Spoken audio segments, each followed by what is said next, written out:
Welcome to Work from the Inside Out, a podcast that highlights real-life stories, practical strategies, and best practices for transitioning your career from unhappiness and dissatisfaction to fulfillment, meaning, and joy.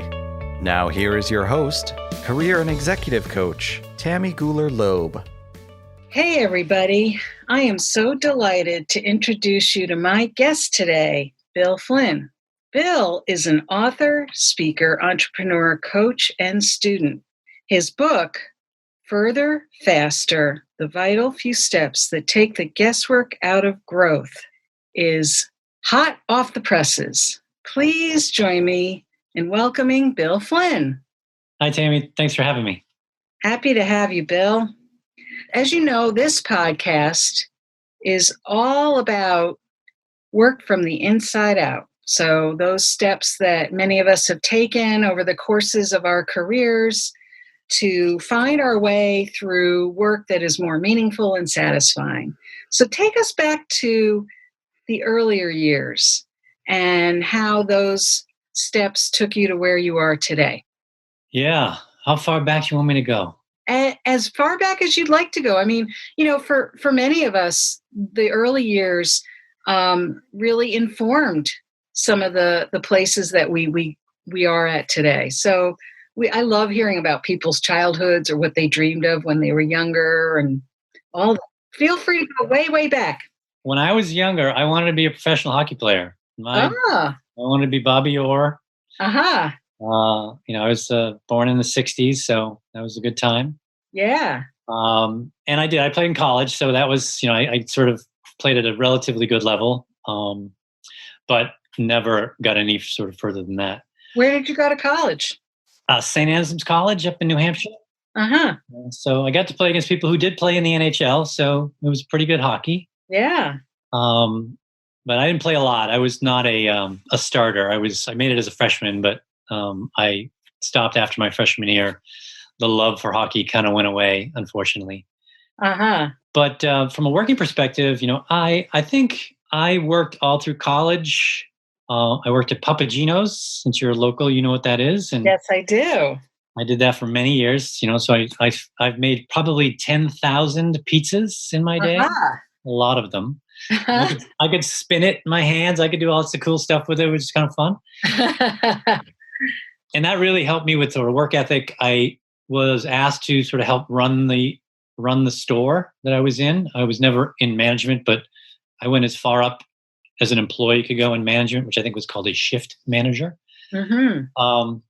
And I learned a lot of great things about how to make stuff work. Yeah. And work with people. I'm sure I was not a great manager. I'm sure I was 19, 20 years old. But I was always paying attention to things. I always wanted to get better at what I did. And I certainly did that there. I knew that I did not want to do that for a living. Uh-huh. Although it was a lot of fun. And so then that, did that through college. And then I was lucky enough to have a family member who I call my uncle, but he's really kind of a cousin, but it's much easier to call him uncle. Yeah. He was kind and he sort of took me under his wing and said, what do you want to do? And how can I help you? And he got me set up and he helped me get my first job. And that was in high tech. And I just did a sales job, answered the phone and worked with people all around the United States at a computer products company. Was sort of competitive with Novell at the time. Mm. And so that was my first take of real business and what it was like. I learned a lot there. I'll tell you, Tammy, I learned a lot of what I would never, ever do. Really? And how I would never act. It was a couple of businesses I was at just weren't run by that genius with 1,000 helpers, as Jim Collins talks about. Yeah. I worked with some really great people. I still have friends, from that. But wow. I learned if I ever want to do that, I would not want to treat people that way and be in that kind of position. So I learned a lot there. And then I got lucky from there. I sort of spent a few years sort of trying to figure stuff out. And then I went to work for a company called Dragon Systems. Oh, yeah. which was just the coolest company. And from a sales perspective, it was the best job I've ever had as a salesperson because I actually changed people's lives. Yeah. Our first customers were people with disabilities. Yes. And it was really rewarding to be able to do that. So that was definitely fun. And then I got into startups from there, high tech startups, and I did 10 over the next 25 years.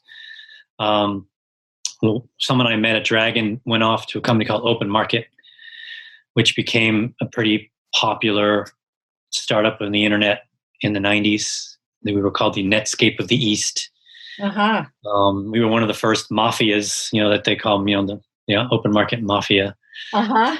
I don't think I was part of the mafia, but I worked with a lot of people who were.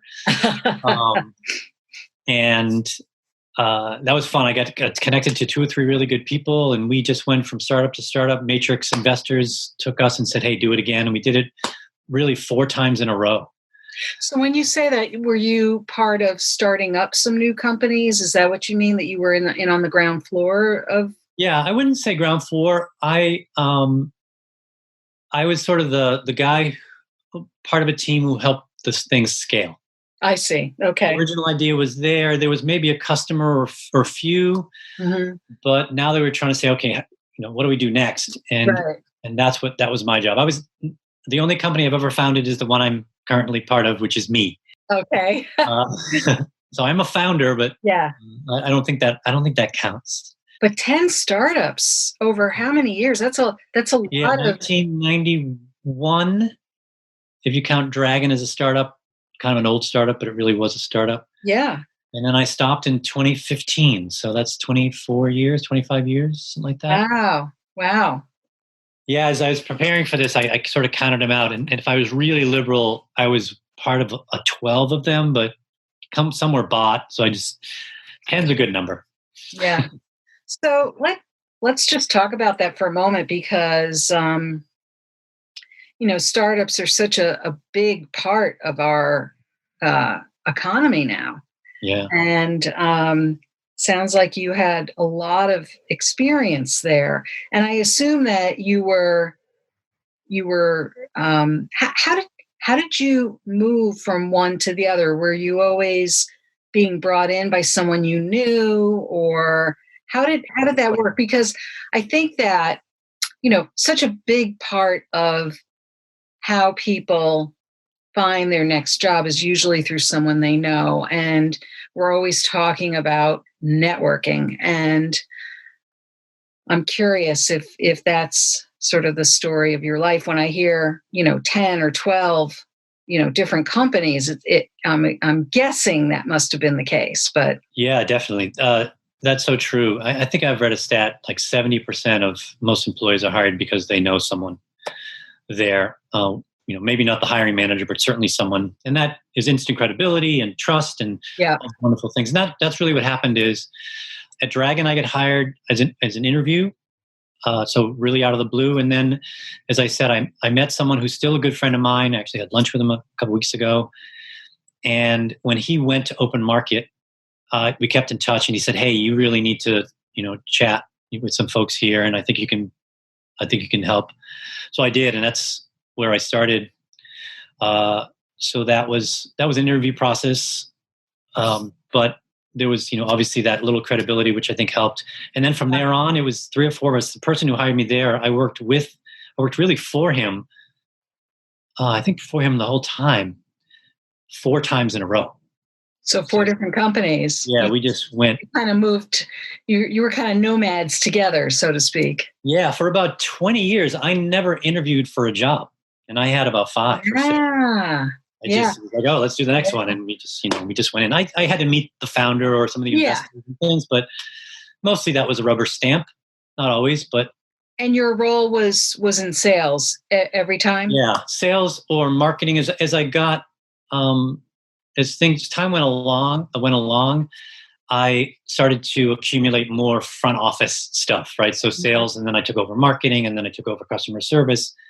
I, in essence, became a COO. Yes. Okay. More than any. And my last job in that string of things that were pretty good things. I was a general manager. So I ran a multi-million dollar division of $100 million company. I was also the CMO of the entire $100 million company. So that was fun. But you asked a good question. Somewhere in there around, I think between startup 5 and 6, my wife and daughter, so that was 2007-ish, said, do you need to do another one right away? Because, it takes a lot of time and energy. And although it's a blast, I really liked it. And I tried my best to make sure I coached my daughter through soccer from 4 years old to 14 years old. And I never missed a swim meet. And, I made sure that, I made a promise to myself that I would do that. And it was rare that I missed anything, but it happens. But still, startups take a lot of your time and energy. Even when you're not there, you're thinking. So I took a break. And that was really a pivotal moment. I didn't know it at the time to what I'm doing now. I don't want to jump too far ahead here, but that was when I really learned what coaching was. Even though I wasn't smart enough at the time to know that that's what I was doing. So 2007, you took a break. Does that mean that you were not working or? Yeah, I did. So I took time off. It turned out to be about 10 months where I didn't officially have a job. But I had done, so I was, I and the team that I worked with were 3 for 4 in startups, which is pretty good. Usually 1 for 10 is the average. So, we did really well. Open market, went public, made a lot of people a lot of money. I was not one of them. Then I went for a company called Be Free. Same thing happened. We were worth billions of dollars when we shouldn't have been. And then I worked where I met one of your earlier guests, Ed Everts at Live Vaults in Iron Mountain. And then I had a little bit of a problem. The fourth one wasn't so great. And then the 5th one was pretty good. So that really gave me an opportunity that I could take a break. I wasn't rich by any stretch, but did well enough. Yeah. So I took a break, and through all that, people got to know me, and I got a relatively good reputation. So I got a lot of phone calls, and they said, "Hey, I hear you're free. Can you give me a hand?" Some I just did pro bono. Some gave me some stock. Some would pay me a stipend. I just did it because it was fun. And I said, "Look, I only have one rule, which is I won't show up till 10 a.m.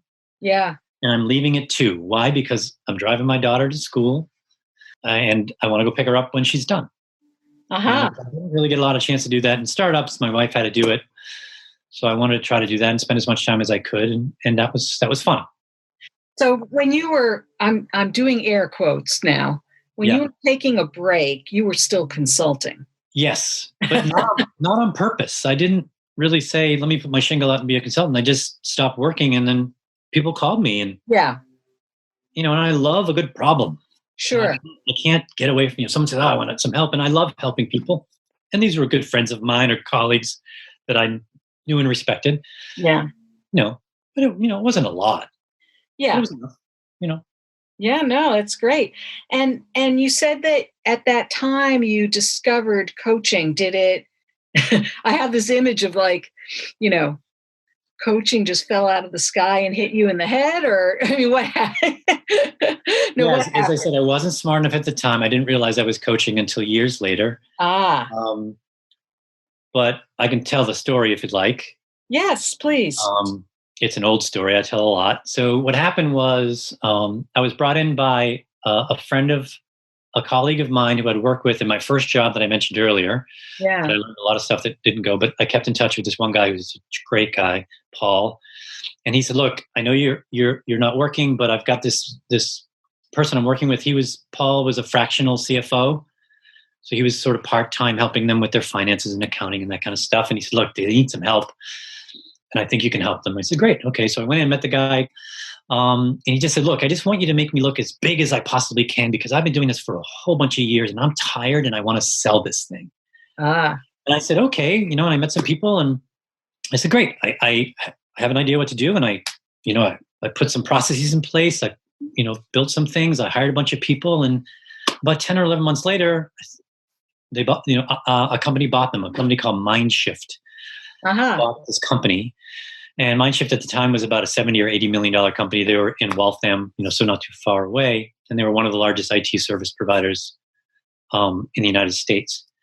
And a few months later, he left. He said, "I'm leaving." And the CEO at the time reluctantly asked me to take over. And I say reluctantly because he didn't like salespeople. He told me that. He said, "Look, I don't trust salespeople." But I was very numbers oriented. I had my spreadsheet and I ran the business as a metrics based thing. And he said, "Okay, I like that. So I'm going to basically," he was giving me a chance. And it worked out really well. Unfortunately, my first official day, so I kind of unofficially took over in, say, October. And my first official day was January 2nd, so after the new year. And we were primarily an email hosting company. So like what Gmail is now, but Gmail wasn't really a thing then. Office 365, this was the precursor to Office 365. We were a Microsoft certified partner. And I had 60 people working for me. We had thousands of customers. I think the company was $8-9 million in size or somewhere in that. And the first day I started, we didn't deliver email to anyone. And nor did we do it the second day, nor partly way through the third, because the entire technical infrastructure collapsed on itself due to the volume. And we sort of muddled through, but we lost 1,000 customers immediately. The president of the overall organization and I flew all around the country trying to save our big partners who were Ingram Micro and Endurance, who a lot of people may not know who they are, but Ingram Micro is a really big, multi-billion-dollar company. Endurance is billions of dollars as well. They bought Constant Contact a couple of years ago. And we're like, trust us, we're fixing it. Don't leave us, because that would have been, they were a big percentage of our business. But I also had 60 people who were getting yelled at every day. And I had to do something. And I'd never done this before. I'd never run an entire sort of organization before. But I had a few really good examples of people that I worked with, CEOs, and I read a lot of books. And I said, you know what, I'm just going to put a system in place. And I said, here's what we're going to do. And there were 5 of us. I said, here's what I want to do. I don't know how to run a network infrastructure. I have no idea how to run customer support. I can do sales and I've been running marketing, but a lot of the stuff, engineering, no idea, finance, nothing. But I said, here's what I want to do. Let's picture where we want to end up. And let's sort of put some things together that we can see and decide what those are. And so we did that as a group. And I said, okay, great. I need each of you to draw the map from where we are today to where those things are for you in the future. And I need you to tell me how I can help you and how we can help each other and that kind of stuff. And guess what, Tammy? It worked. Again, I couldn't tell them what to do because I had no idea, but I was supportive and I asked a lot of good questions. I was called Socratic in my approach, which I don't know if it was an insult or not, but it was besides Socrates, but very curious person and always trying to figure out how to get better. And before I left, which was about 18 months later, we were on our way to doubling the size of the business. We didn't lose any employees. We didn't have to hire double the amount because we became much more efficient.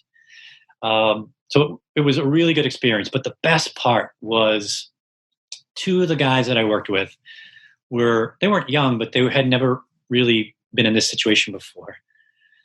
When I left, said, I just want you to know the thing that you made me do was really hard. I hated it. But I'm so glad you made me do it. Mm. Because now I know what to do. You've basically taught me how to be better. It's the whole teach someone to fish kind of thing, right? Yeah. And I'm like, that was pretty cool. I wanted more of that. Mm. But I went off and did other startups and most of them didn't go as well as the first 5 or 6. And when I decided a few years ago what I wanted, did I want to 11 startup? And the answer was yes, but I was really struggling with, could I find the right CEO, the right kind of founder that I don't know. I don't know if I made up this term or not, but I call them Goldilocks founders. Uh-huh. They need to be crazy, but they can't be too crazy. Right. Right in the middle. And I was having a hard time finding that. So I decided to try out this coaching thing because of that experience. And we can talk more about that, but I've been talking a lot, so I'll take a break. Well, so how did you even relate that that experience to coaching. Did you know that was reflective of what sort of coaching entails, that kind of curiosity and asking questions? And Yeah, no, I wish I was that smart. oh, I was not. It was when I became a coach, it was a couple of years ago, and I look back and I said, oh, that's what I did. Yeah, I mean, that curiosity and the questions and Yeah, getting people to kind of think on their own feet. A lot of that really is what coaching entails. Yeah. exactly. I was terrible at it compared to what I do now. I was a decent one, but I shouldn't say terrible. I'm so much better now than I was then. But that's what I was doing. I was coaching these people because I had to. It was sort of, I had no choice. I didn't have any answers.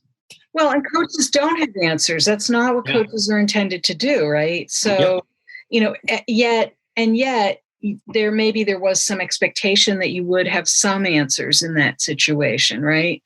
Yeah, I gave direction. It was more about direction than answer. Yeah. So that's what I focused on. And, it's whole, what is it? Something about the mother of necessity and whatever, that sort of fell in there. I had no choice. I had to figure this out. Well, and it's funny when you say you had no choice. I think of what I always say to people when they say to me, I had no choice. I always say, oh, you always have a choice. You just may not like the choices you have. Yeah. I could have quit. And actually the president I was telling you that I fool around with said, how are you? Are you leaving? Because I didn't ask for it. I didn't sign up for it. It wasn't my fault. Right. And I'm like, no, let's do this thing. Yeah. Yeah. And definitely. it was transformative. This sort of the essence of what your podcast is about. It was really transformative. Yeah. And so, and I think that experience really gives you a level of many layers and levels of insight into what some of your clients may be dealing with or encountering. Would that be right? Exactly. I got the best compliment I've ever gotten in my life from one of my clients. Actually, it was the CFO of a current client. And I have it on my website because I love it so much. I said, would you please send that to me? Would you write it down? Yeah. It was, Bill gives more value per word than any other coach / consultant I've ever worked with. Nice. And that's what I try to do. I try to say, hey, as often as I can, I don't want to give answers, but once in a while, I want to give experience. Yes. Hey, we've talked a lot about this. Here's my experience. It's slightly different than what you said. I just want to throw it out there as another piece of information. That's right. Because you as a coach, sometimes what happens is they start to see us differently. Like all of a sudden we're on a pedestal and we shouldn't be. We're just human beings, right? Exactly. Flawed. And so I always have to be conscious of that because I can come off as rather confident and assertive. Mm-hmm. And I don't want that to come off as that's right, or I think I'm right. Right. So I struggle with that a lot. Because I used to be a lot more, certitude used to be my Achilles heel. And I grew up in a house where certitude was a thing. And I see. My mother, just to go back, my mother had a thing, a little plaque. I remember growing up in the kitchen, seeing it every day, which was, I thought I was wrong once, but I was mistaken. Oh, that's so funny. And that's what I learned. And I learned eventually, I was wrong once. That's wrong. That's funny. And I borrow an expression from a cousin of mine who used to say, everyone is entitled to my opinion. Exactly. Yeah. No, that's anyway. Fun. So that's so that is something I definitely I work on. I try to be focused with, and I love asking questions. I'm so curious. So it's great. And it's a fine line, though, that certitude too, because you want to be able to give people a sense of groundedness. You want to have that presence with them.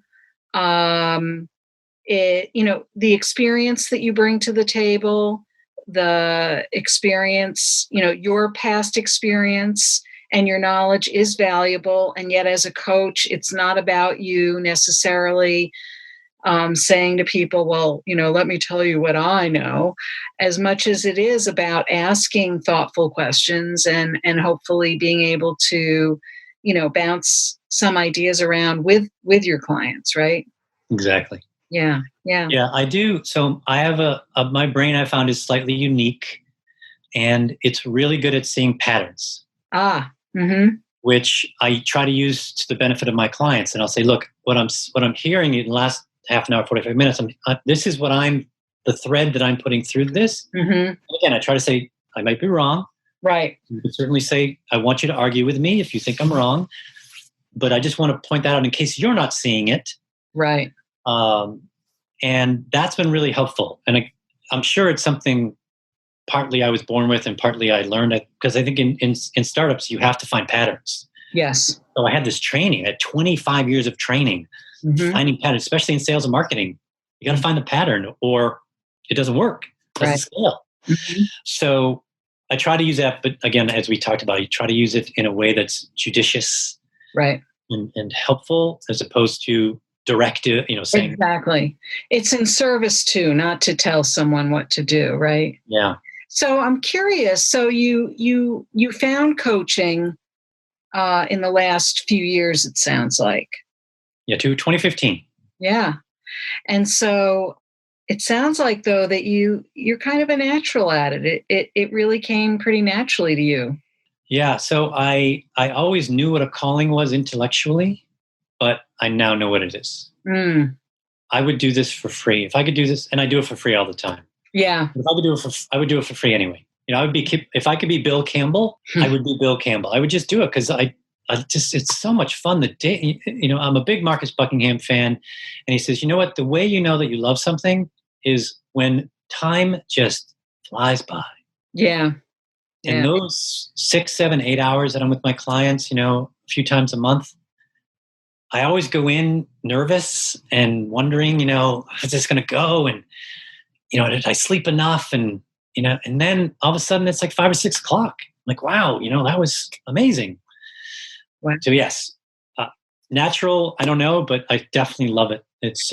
Well, it does sound, I think you do know. And, I think that is the epitome of work from the inside out. And yet I would gather or to say that even prior to that a lot of the work you were doing, it sounds like you were really enjoying it as well, that you really do. Yeah. I love startups.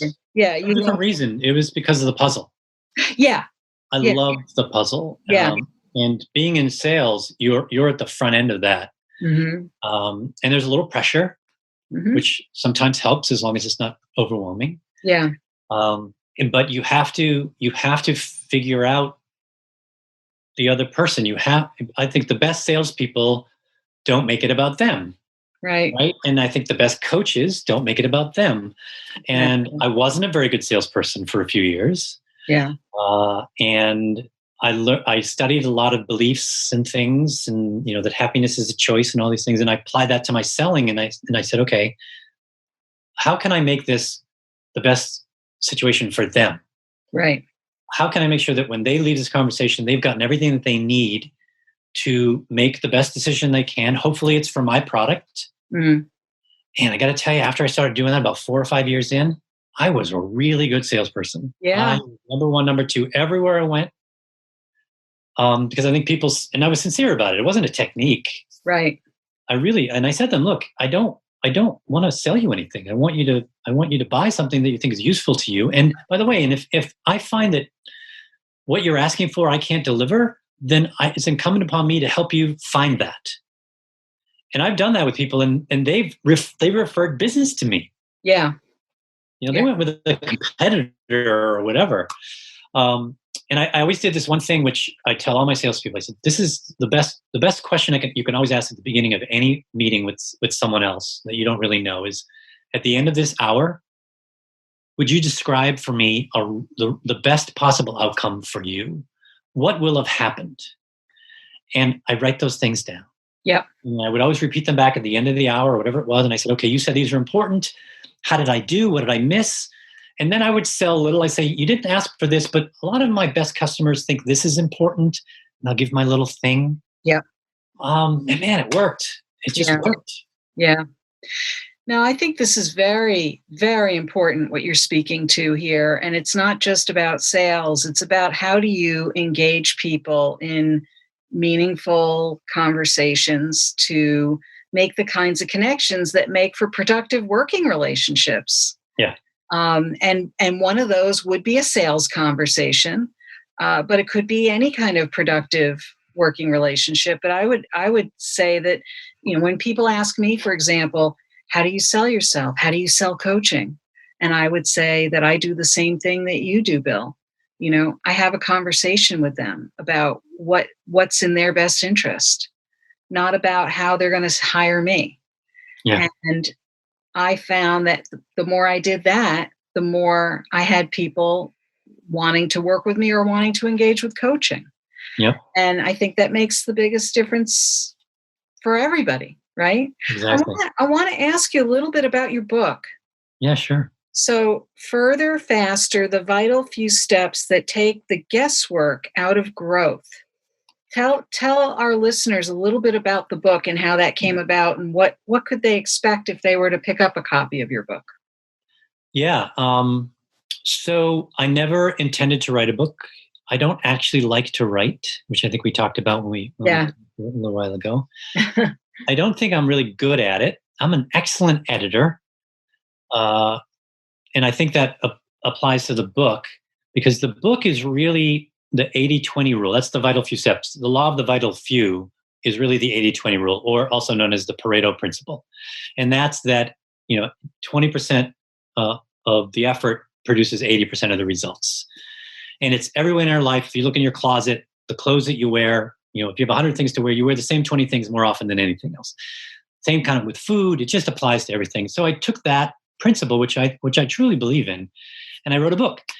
And it's not the end all and be all as here are all the steps. You must take these 25, 30, 50, 100 steps, and you do them and you're good. It's really, here are the first things that you should do. There are not a lot of them. They're really important. And thus the book, named Further, Faster. This should get you the furthest, the fastest. I also call them sort of the big knobs. These are the big knobs you want to turn the most, and then you can work on the little knobs later.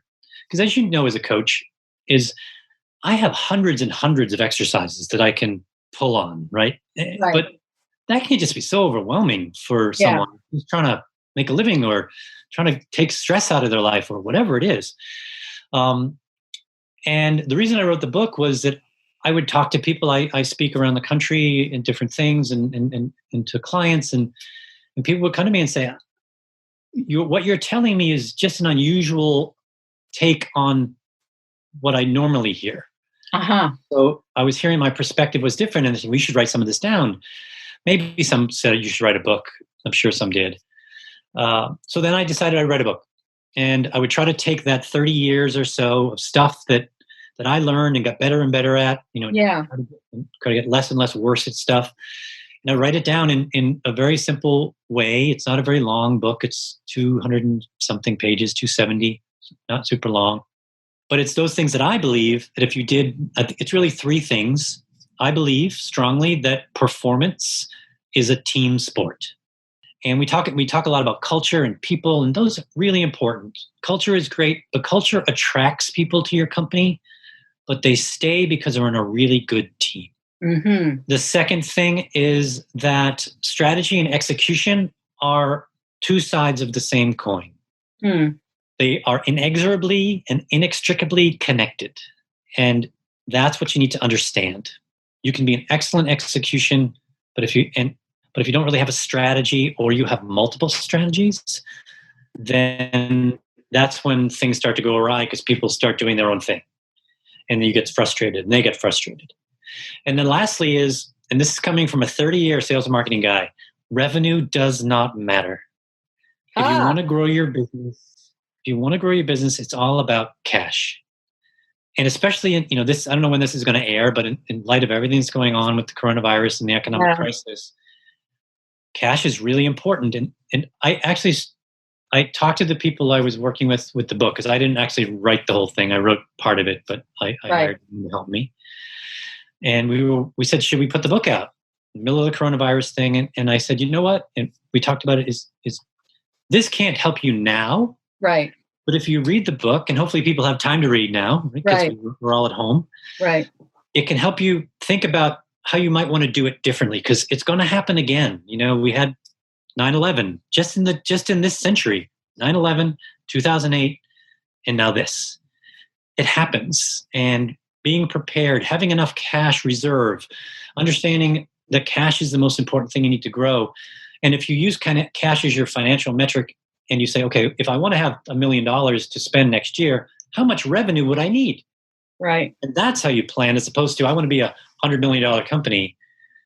But if you don't have any revenue, if you don't have any cash at the end, right, then you've employed a bunch of people, which is great. And you've serviced a bunch of other folks, but eventually that runs out of steam. That's right. Yeah. And that's often why I'm hired as a coach, because they get stuck. Right. So that's why I wrote the book. Probably a quarter answer to a nickel question, but that's my spiel. No, that's really helpful. And I this episode will be aired probably while we are still either in the midst of or on the heels of the coronavirus. Okay. So can I say one more thing about my book to that end? Yes, please. So Further Faster was written in part to help leaders and companies prepare for unexpected events well in advance, which is what we're in today. Mm-hmm. I decided that all the proceeds from the book that are bought, I'm going to donate to United Way for COVID-19, and I'll continue to donate all the proceeds until there's no county or state that is in lockdown in the United States. Wow. That's helpful. And I hope other authors do that, because that's a lot of money. Yeah. I'm not giving a lot of money. Trust me. It's more of a principle thing. Because I think you have a book. You don't sell a ton of books unless you're Simon Sinek or Jim Collins or whatever. Right. That's just something I can do. Just an example I can set. No, that's wonderful. And the United Way has many organizations and agencies that they work closely with that they will be distributing funds to for this purpose. So exactly, it's great. That's great. That's wonderful. So, Bill, it's a funny thing to ask at this time, but what is next when we all get to leave our houses and all that? What are you working on? Yeah. So my business, like many, has been tremendously impacted. Yes. So what I'm doing is I'm just donating my time to my clients, because, as I said, it's a calling. And boy, if anything's testing a calling, this is it. They're all really busy and don't have a lot of time for me, and that's fine. I've written a couple of so I'm associated with about 150 coaches around the world. So we coach thousands and thousands of businesses, generally medium-sized, small to medium-sized businesses. We've created 2 resources. One is a sort of a framework to work around, and then I created, with some help from others, a checklist. It's like, okay, the framework is sort of the thinking of what are all the things that we should be thinking about, and then the checklist is, okay, what do I do first? And what I talked about is cash. Figure out cash. Get cash anywhere you can. For myself, as an example, I said, okay, I'm going to lose a lot of income. So I want to know what my cash resources are. And I have some money, but not a ton. I called my bank and said, can I increase my line of credit just in case? I tried to collect as much as I could from clients that are working with me. I chopped my expenses, I think, by 70%. So those are things that people should do. And so I have a checklist like that. And I put it on LinkedIn. It's on my website. Anyone can download it. So if you put it in your show notes. Yeah, we'll put it in the show notes too. I'll make sure to get all that from you. So that's great. Hopefully, as they come out, my customers will start to come back. Yeah. Maybe the book will sell a little bit. Who knows? I'm getting really good feedback, although it's mostly family and friends, early on, which is great. But I have 9 ratings and I'm still a 5. Cool. Excellent. Yeah. But I'm hearing really good things, even from people I don't know very well, saying, this is so easy to read, and it's wonderful things. It's like, great. That's why I wrote it. I didn't write it to make any money. That's right. I don't think I'll ever really make any money in the book. So I'm glad it's helping people a little bit. So that's it. I want to keep doing what I'm doing. If I speak more because of the book, great. I would like to do that. I'm getting better and better as a speaker. Mm-hmm. That's definitely a skill. Mm-hmm. So that's what I see doing. It's really more client stuff, I want to help as many people. My BHAG is touching 1 million lives. And I have this sort of equation that I put together. I did some math and try to figure out, how many lives do I touch when I touch one life? What's the ripples of that? Right. So I keep track of that. I'm up to about 25,000. So I got a long way to go. So if I can do that, I might do roundtables with clients instead of just one at a time. I can maybe do it more of a classroom thing. That's hard to get going, but I'd like to do that. So just try to really keep going in that direction. That's my direction for myself. 1 million. How do I keep touching 1 million lives? Well, speaking of touching lives, what's the best way for people to reach out to you if they want to reach out and touch you, Bill? Excellent segue, Tammy. So I have a website. It's called catalystgrowthadvisors.com. Okay. My contact information is on there. My phone number and my email address are on there. I do a bi-monthly, so twice a month, newsletter. It's really short. It's 1 minute to 2 reading and is always an action. I shouldn't say. There's almost always an action for that. And so that's the best way to reach me. Great. Well, all of that will be in the show notes. And I want to thank you today for being here. This was really wonderful. Yeah, thank you for having me. Great to meet you. And I'm looking forward to our coffee. Me too. I hope you enjoyed my interview with Bill Flynn. It was so interesting to speak with him and learn about his professional path to where he is today. What is your key takeaway from our conversation? Is there something you'll put into action that you'll benefit from for years to come? Share what resonated with you in the show notes at workfromtheinsideout.com. Look for episode 074. That's also where you'll find all the links and resources from today's podcast. If you enjoyed this episode with Bill, please share it with your friends and colleagues. And don't forget to subscribe so you don't miss next week's show. Remember, subscribing is always free. Are you enjoying the podcast? I'd love to read your review on Apple Podcasts.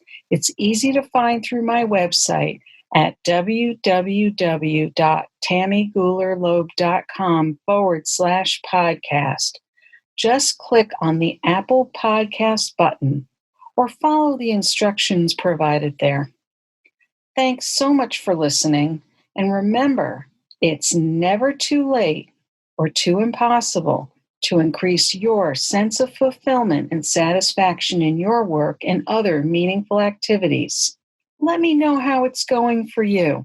And who knows, maybe you'll be my next interview on this podcast.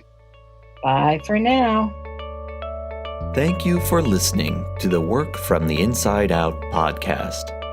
For more information, you can find us at www.workfromtheinsideout.com.